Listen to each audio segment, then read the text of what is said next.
سورۃ الکہف بسم اللہ الرحمن الرحیم الحمدللہ الذی انزل علی عبدہ الکتاب ولم یجعل لہ عوجا۔ یہ پوائنٹ میں نوٹ کرا چکا ہوں کہ آخری آیت کیا تھی؟ قل الحمدللہ، کہو قل حمد اللہ کے لیے۔ یہ آخری آیت تھی سورہ بنی اسرائیل کی، اور سورہ کہف کی آیت شروع ہو رہی ہے الحمدللہ الذی، گویا کہ اس حکم کی تعمیل جو ہے اس سے آغاز ہو رہا ہے سورہ مبارکہ کا۔ اس کو میں نے کہا تھا یہ انٹرلاکڈ ہیں دونوں صورتیں، جو جیسے آتا ہے تورات میں کہ حضرت یعقوب اپنے بھائی عیسو کی ایڑیاں پکڑے ہوئے تولد ہوئے، یہ جڑواں پیدا ہوئے تو دو بھائی عیسو اور یعقوب۔ عیسو بڑے تھے، یعنی بڑے اس معنی میں جو بھی ہوتے ہیں جڑواں، ان میں جو پہلے اس کی ولادت ہو جائے وہ بڑا ہوتا ہے، چاہے 2 منٹ کا فرق ہو 5 منٹ کا فرق ہو۔ تو اس کی ولادت کے بعد پھر حضرت یعقوب کو عقب کہتے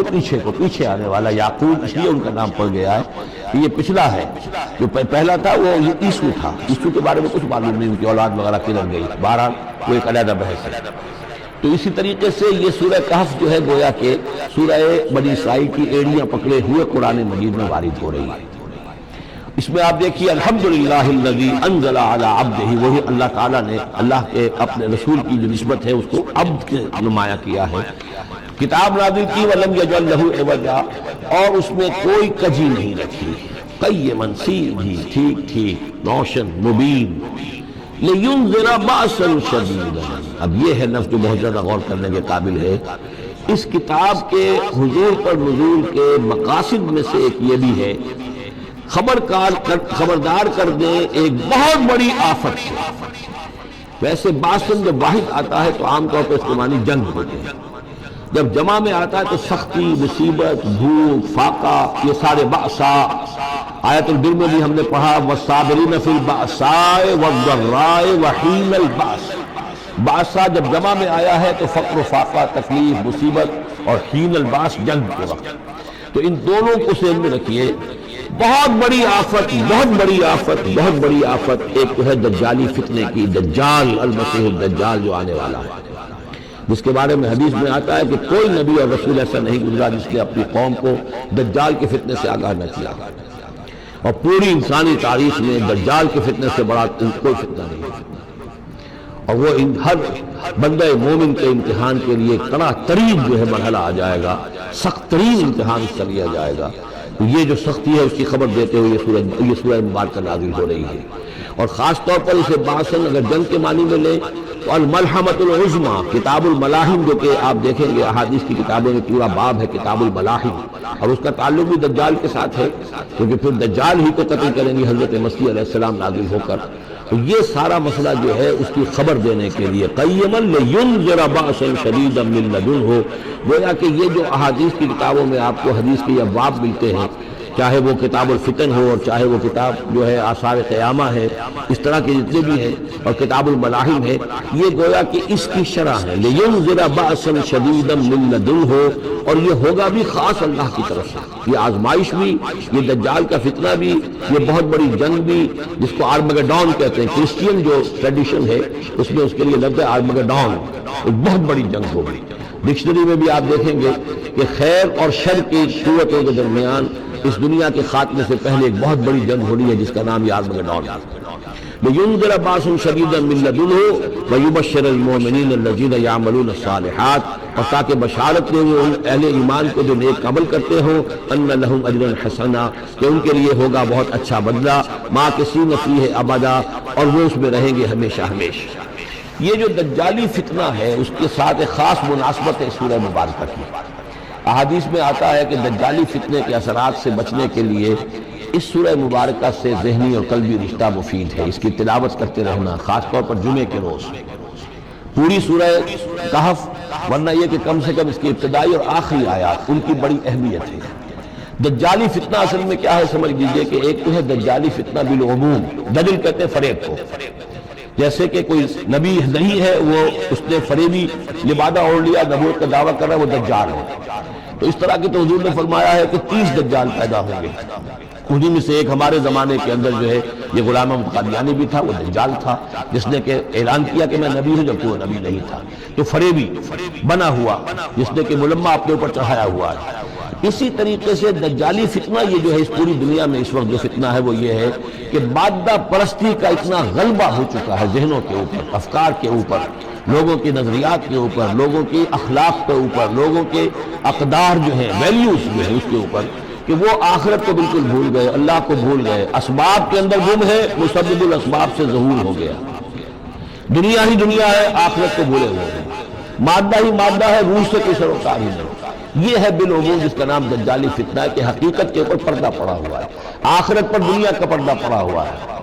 یہ دنیا جو ہے در حقیقت کیا ہے؟ وَمَا الْحَيَاةُ الدُّنْيَا إِلَّا مَتَاعُ الْغُرُورِ، یہ دھوکے کا سامان ہے۔ اصل زندگی کو اس نے ڈھانپا ہوا ہے، ہم نے یہ سمجھ لیا کہ زندگی یہی ہے، اسی کے لیے بھاگ دوڑ، محنت، صبح و شام، اسی کے مستقبل کی فکر ہے، لیکن اصل زندگی اس کی فکر ہی نہیں ہے۔ باقی ایک دجال جو ہے جو آئے گا وہ معاملہ احادیث کے اندر بھی بڑی طوالت کے ساتھ ہے، اور اس میں کافی پیچیدگیاں بھی ہیں، بعض چیزیں جو ہیں ایک دوسرے سے کچھ مختلف بھی ہیں،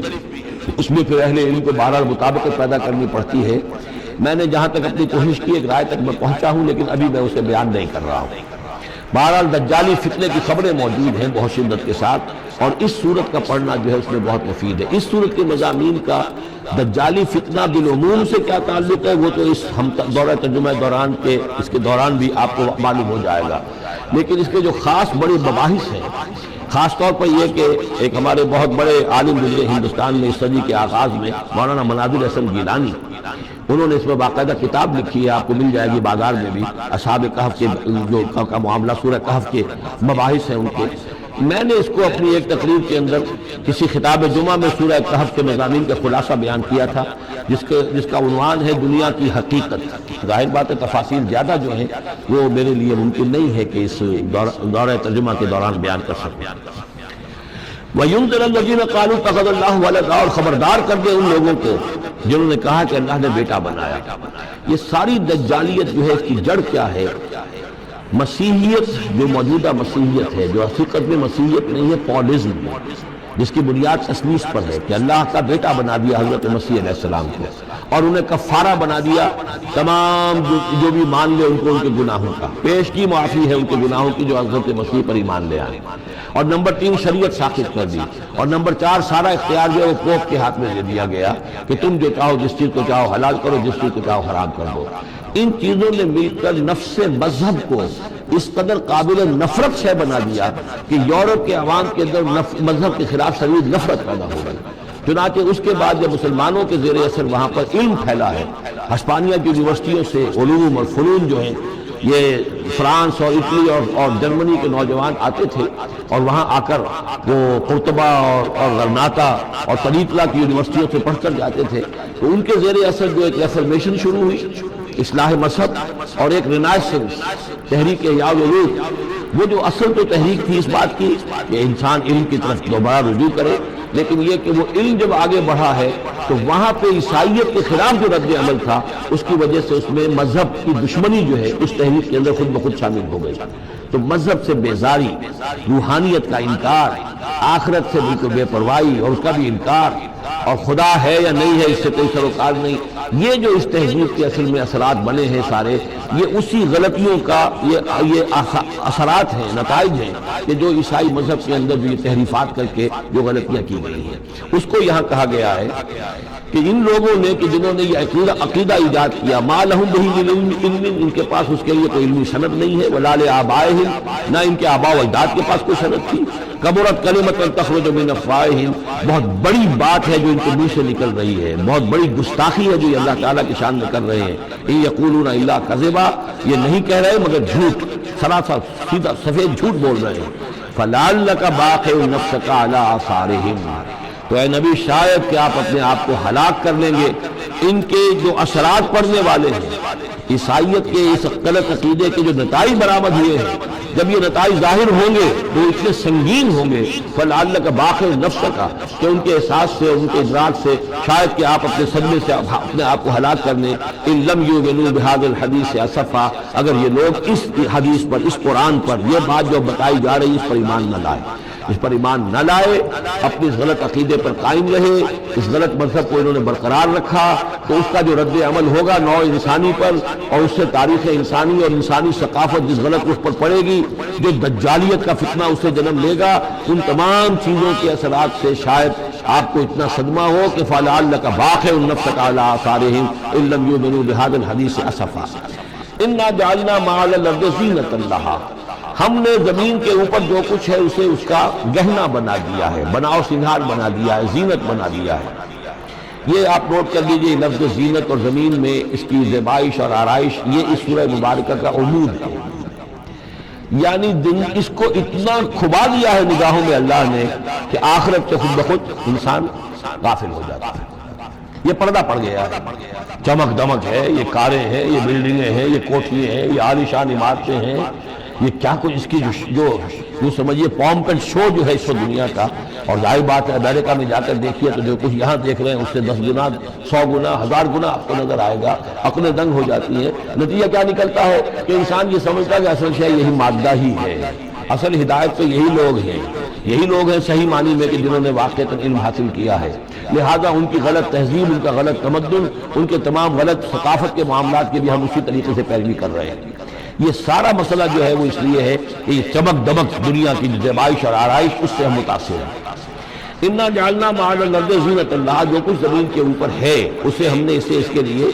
بناؤ سنگھار بنا دیا ہے، لِنَبْلُوَهُمْ، تاکہ ہم آزمائیں ان کو، أَيُّهُمْ أَحْسَنُ عَمَلًا، کون ہے ان میں سے اچھے عمل کرنے والا ہے۔ یعنی اب یوں دیکھیے وہ شعر جو ایک ہے، اگرچہ ذرا تھوڑا سا شان باری تعالیٰ کے اعتبار سے تو شاید اتنا مناسب نہ ہو، لیکن یہ کہ مفہوم کو ادا کرتا ہے کہ رخ روشن کے آگے شمع رکھ کر وہ یہ کہتے ہیں ادھر آتا ہے دیکھے یا ادھر پروانہ جاتا ہے۔ ایک طرف ذات باری تعالیٰ ہے اور ایک طرف یہ دنیا ہے، اس کی چمک دمک ہے۔ اب یہ پروانہ جو ہے یہ انسان، اس کا امتحان ہے، آیا یہ اللہ اور آخرت کی طرف جا رہا ہے یا دنیا کی طرف اور دنیا کی زیبائش اور آرائش کی طرف جا رہا ہے۔ جو زیبائش اور آرائش کی طرف چلا گیا وہ گیا، تباہ و برباد ہو گیا، فقط خسر خسرانا مبینا۔ اور جس نے اس دنیا کی زیبائش اور آرائش اس سے منہ موڑ کر وہ جو حقیقت جو اصل حسن ازلی ہے اللہ تعالیٰ کا، اور اس کا جو جلال اور کمال ہے، اور جو آخرت کی نعمتیں ہیں ان کو اختیار کر لیا، وہ کامیاب ہے۔ تو امتحان اتنا ہی ہے کہ رخ روشن کے آگے شمع رکھ کر وہ یہ کہتے ہیں ادھر جاتا ہے دیکھے یا ادھر پروانہ آتا ہے۔ وَإِنَّا لَجَاعِلُونَ مَا عَلَيْهَا صَعِيدًا جُرُزًا، اور یہ کہ جو کچھ بھی اس پر ہے ہم ایک وقت آئے گا کہ اس کو بنا کر رکھ دیں گے جیسے کہ میدان جس میں سے کہ فصل کاٹ لی گئی ہے۔ جب قیامت ہوگی کیا ہوگا یہاں پر اسی زمین کو، نہ یہاں پہ کوئی وہ پہاڑ رہ جائیں گے ٹوٹ ٹوٹ کر چپٹی کر دی جائے گی، نہ یہ آپ کے پاس جو ہے وہ اسکائی اسکریپرز رہ جائیں گے، نہ یہ اعلیٰ شان عمارتیں ہوں گی، کچھ نہیں ہوگا۔ یہ سب برابر ہوگا جیسے کہ کسی کھیت کے اندر سے فصل کاٹ دی جاتی ہے تو وہ پڑا ہوتا ہے ویران۔ وَإِنَّا لَجَاعِلُونَ مَا عَلَيْهَا صَعِيدًا جُرُزًا، ہم اسے کر کے چھوڑیں گے ایسا کھیت کہ جہاں پر چورا پڑا ہوا ہو، صرف بچا کھچا جو ہے وہ اس کا توڑی کا اور کچھ نہیں۔ ام حسبت ان اصحاب الکہف والرقیم کانوا من آیاتنا عجبا، اب یہاں سے اصحاب کہف کی بات شروع ہو رہی ہے، کیونکہ پوچھوایا تھا یہودیوں نے اصحاب کہف کون تھے۔ کیا تم سمجھتے ہو کہ اصحاب الکہف والرقیم، رقیم جو ہے ان کی تختی تھی ایک جس کے اوپر ان کے حالات لکھ کر جو ان کے ایک جو کہف تھی ان کی غار جو تھی اس کے اوپر لگا دی گئی تھی، تو انہیں اصحاب الکہف بھی کہتے ہیں، اصحاب الرقیم بھی کہتے ہیں، یہ دونوں انہیں ایک ہی گروہ کے نام ہیں۔ کیا وہ تمہارے خیال میں ہماری بڑی عجیب آیات میں سے تھا؟ یعنی واقعتاً بات تو غیر معمولی تھی، لیکن حقیقت میں ہمارے ہاں تو ہماری تخلیق میں، ہماری صنائی میں اس سے ہزاروں گنا زیادہ عجیب باتیں ہوتی ہیں، ہمارے لیے تو اسے شے ہے ہی نہیں کسی بھی درجے میں، تم سمجھتے ہو شاید وہ بہت بڑی بات ہے۔ یہ سابق کہف کا جو قصہ ہے اب میں سمجھتا ہوں کہ پورے وثوق کے ساتھ ہم کہہ سکتے ہیں کہ یہ قصہ کیا تھا۔ دیکھیے جب حضرت مسیح علیہ السلام آئے ہیں تو یہ پورا علاقہ جو ہے فلسطین کا اور یہاں پہ جو آپ نے تبلیغ کی ہے تو یہ اس وقت رومن امپائر کا ایک حصہ تھا، اگرچہ مقامی طور پر ایک لوکل بادشاہ جو تھا یہودی وہاں پر حکومت کر رہا تھا، لیکن وہ پپٹ تھا، اصل میں تو حکومت جو تھی رومیوں کی، جو رومی تھے بت پرست۔ اور اس کے بعد چونکہ انہوں نے بغاوت کی، حضرت مسیح تو اٹھا لیے گئے سن 30 عیسوی کے آس پاس یا 33 عیسوی کے آس پاس، لیکن اس کے بعد جو ہے ان یہودیوں نے بغاوت کی رومیوں کے خلاف، جس کے نتیجے میں سن 70 عیسوی میں ٹائٹس رومی نے تو ان کی حکومت بھی ختم کی اور بیت المقدس کو برباد کیا، یروشلم کو تباہ کیا، 1,33,000 یہودیوں کو قتل کیا اور ان کو بھیج دیا، نکال دیا وہاں سے باہر۔ اس وقت کا معاملہ یہ ہے کہ اب کوئی اکے دکے جو بھی رہ جاتے تھے یہاں پر، کوئی یہودی یا عیسائی، یہودیوں کو تو نکال دیا، عیسائی رہ گئے، لیکن عیسائیوں پر بھی بہت ظلم ہوتا تھا۔ یہ موحد تھے، حضرت عیسیٰ کے ماننے والے، وہ بت پرست تھے۔ تو اس زمانے میں کہیں بادشاہ کوئی تھا، ڈیسیس یا دقیانوس جس کو کہتے ہیں، اس کے زمانے میں کچھ جو عیسائی تھے حضرت عیسیٰ پر ایمان رکھنے، آج کے عیسائیوں پر قیاس نہ کیجیے، جو نصارہ تھے حضرت عیسیٰ کو ماننے والے جو موحدین تھے، ان میں سے کچھ نوجوانوں کی پیشی ہوئی بادشاہ کے دربار میں۔ انہوں نے کہا کہ تم اپنے نئے دین سے اگر باز نہیں آؤ گے، اتنے دن کی مہلت تمہیں دی جا رہی ہے تو تمہیں سولی چڑھا دیا جائے گا، بس مہلت دی جا رہی ہے، جاؤ غور کر لو، سوچ لو۔ ان لوگوں نے آ کر سوچا کہ اب نہ تو ہمارے لیے یہ ممکن ہے کہ ہم مقابلہ کر سکیں، چلو کسی غار میں چھپ جاتے ہیں، دیکھیں اللہ تعالیٰ کیا کرتا ہے ہمارے لیے۔ وہ ایک غار میں جا کر چھپ گئے، اور غار میں جا کر چھپے ہیں تو اللہ نے انہیں وہاں پر سلا دیا، موت تاری نہیں، سلا دیا۔ اللہ کروٹ بھی بدلواتا رہا، ان کے لیے سارا کچھ بندوبست کیا، اللہ کی قدرت میں تھا۔ حضرت عزیر کو 100 برس کے لیے مار دیا تھا، موت کے بعد ان کو دوبارہ زندہ کر دیا۔ لیکن یہ کہ ان کا معاملہ یہ ہے کہ ان کے وہاں پر جو ہے تقریباً 300 برس یہ وہاں پر پڑے رہے اس غار کے اندر۔ غار کی شکل کچھ خاص ایسی تھی کہ ادھر آنا جانا لوگوں کا تھا ہی نہیں، اور یہ ہے جو موجودہ ترکی کے علاقے میں شہر ایفیسس ہے، اس کے آس پاس ہیں اس طرح کے غار، جیسے اجنتا کے غار ہندوستان کے مشہور ہیں، ایسے ہی وہاں بھی غاروں کا سلسلہ ہے، اور ہیں بھی وہ ایسے کہ ان کے دہانے جو ہیں وہ ہیں شمال کی جانب، تو دھوپ ان میں براہ راست نہیں جاتی، صرف یہ کہ ریفلیکٹڈ لائٹ تو آتی ہے لیکن یہ کہ براہ راست دھوپ نہیں جاتی، تو ایک طرح کا اندھیرا تھا اس کے اندر، ٹوائی لائٹ جسے آپ کہہ لیں، وہ رہتا ہے سارا دن۔ وہاں پر یہ 300 برس تک سوتے رہے۔ اس 300 برس کے عرصے میں یہ ہوا کہ رومن امپائر جو ہے اس نے خود عیسائیت اختیار کر لی۔ 300 عیسوی کے اندر کانسٹنٹائن جو تھا ایمپرر، وہ عیسائی ہو گیا، اب پوری امپائر جو عیسائی ہو گئی۔ اب اس کے زمانے میں اس کے بعد تھیوڈوسیس ہے، 446 عیسوی میں یہ تھا، اس کے زمانے میں اللہ تعالیٰ نے ان لوگوں کو جگایا 300 برس کے بعد۔ اب یہ سمجھ رہے ہیں کہ وہی زمانہ ہے، وہی کفار کی حکومت ہے، وہی مشرکین ہے۔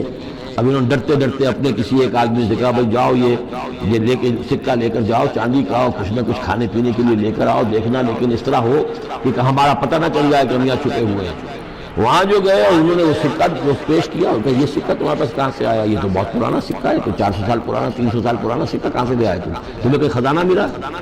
بہرحال اس حوالے سے اب وہ جو ہے وہ پکڑے گئے، ان کی حالت جو ہے وہ جو بات سامنے آ گئی، لیکن جب بات سامنے آ گئی تو اب ان کا بہت وہ عزت کی گئی، اس لیے کہ اب تو جو ان کا مذہب تھا در حقیقت پوری مملکت کا مذہب وہی ہو چکا تھا، تو صورتحال تو تبدیل ہو چکی ہے۔